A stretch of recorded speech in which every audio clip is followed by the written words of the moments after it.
What's the deal, baby? Y'all didn't know it is the big boss hog, boss dog, K-Poke through the dough, here to talk this boxing. What's good with y'all?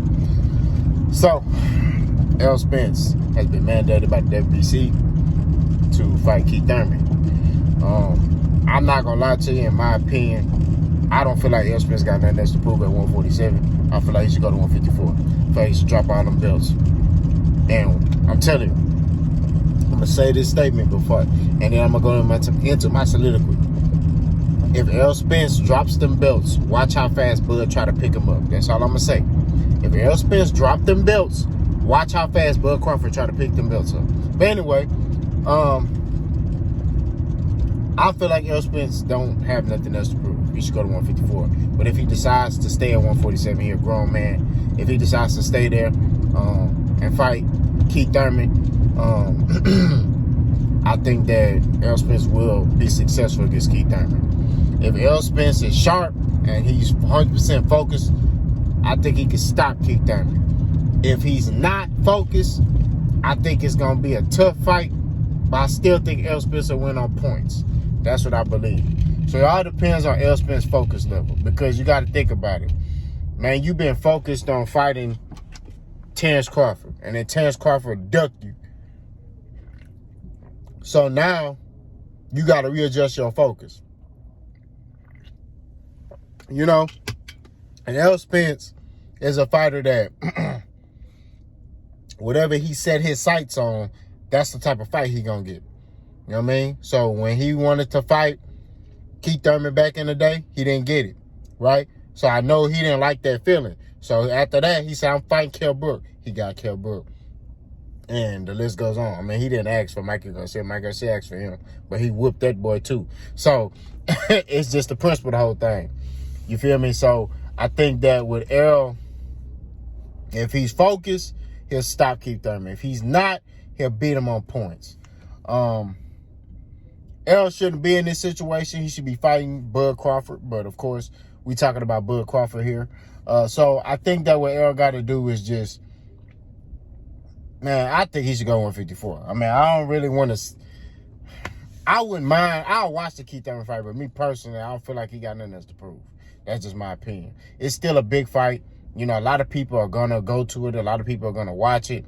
You know, this is a fight that we wanted. I mean, that we wanted a long time ago. I was a big Keith Thurman fan back in the day. You know what I'm saying? I wanted to see Keith Thurman, you know, at his peak fight, an up-and-coming fighter in Errol Spence. But it didn't happen. You know what I'm saying? Like Keith Thurman never had a valid reason or excuse why he ducked Errol Spence. You know what I mean? So, like I said, that could play a part. Errol Spence could just get in there and beat on Keith Thurman, you know, due to the fact that he ducked him and then he just had Terrence Crawford duck him. So he may get in there and beat on Keith Thurman. You never know. You know what I'm saying? Nah, Keith Thurman is still a dangerous fighter because, you know, they people write out Keith Thurman like he trash. And he's not trash. He still got his power. That's the last thing to leave. You know what I mean? He still got the IQ. You know? Is he as explosive as he was? No. But he's still an explosive fighter. He's still a good fighter in my opinion. But, you know, he's just not at that elite stage no more. You know? But if he's able to, you know, who knows? He may turn back the hands of time against Errol. You know what I'm saying? You never know. So I think that, and if Keith Thurman is successful, I'm going to say this. Watch how fast Bud Crawford make this fight happen. No dollar amount going to matter. Bud Crawford can get 10%. He going to make that fight happen quick. You know what I'm saying? Watch. But, y'all let me know what y'all think about that, man. I mean, you know, it's sad, bro, that, like, we dealing with this in boxing. You got dudes that's doing all this talking and, you know, they saying this and saying that, and then, you know, next thing you know, when it's time to fight, it's, you know, they worrying about this and that and all this stuff, man.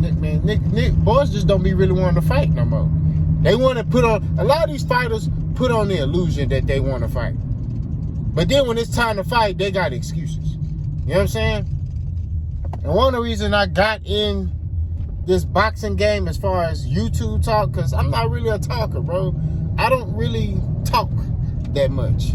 But I got tired of certain fighters and certain people spreading a false narrative as if they this type of dude, and then you look at them and you see they not that type of dude. You know what I'm saying? But then people buy into it because, you know, the persona.